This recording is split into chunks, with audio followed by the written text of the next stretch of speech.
naging close kami, kaya siya close sa matauhan niya. Ako yung kanyang matauhan, kumare, kaibigan.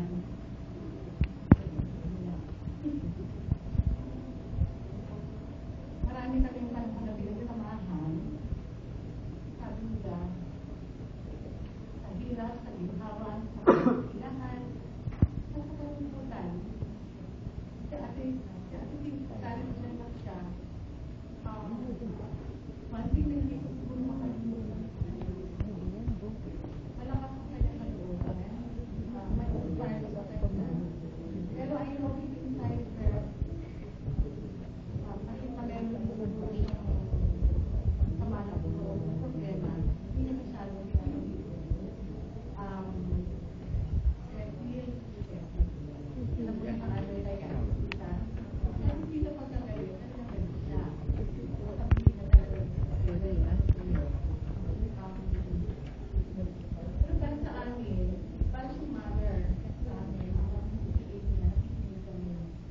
favorite color niya, violet.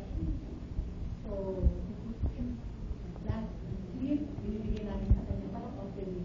So, gift offering pag may nagkakasal ko siya. So, ito yung mga gift na violet. Nakakalimutan na yun. So, pero kung sumay talaga siya, hindi siya yung black na tao. Gusto pa rin pa ako na personally, yung sa akin, push ko sa amin ito. I'm sure you need her. She's been instrumental now, reconciliation, and pamahal. So, ang sarap ng tao. Masyado siyang thoughtful. At hindi ka namin makakalimutan. You will always be in our hearts. And parang nandiyan ka lang sa namin. You always carry all the words together.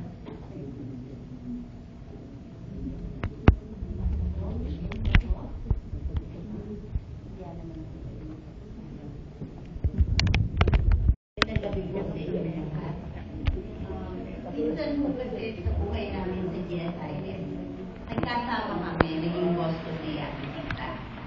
Sama-sama kami nila Miss Rose sa isang division. Ang naakalala ko lang po sa kanya, yung pagkamasayahin niya.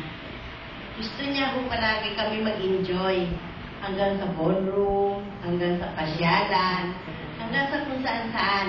Yun talaga ang banding namin. Yun ang time na kami ay nakakalimutan yung hirap sa trabaho, yung mga problema sa trabaho. Sabi niya, sige, tara, lakad tayo, layas tayo. Hanggang sa lahat ng mga lakad niya, kasama niya kami. Nakakarating kami ng mga ballroom.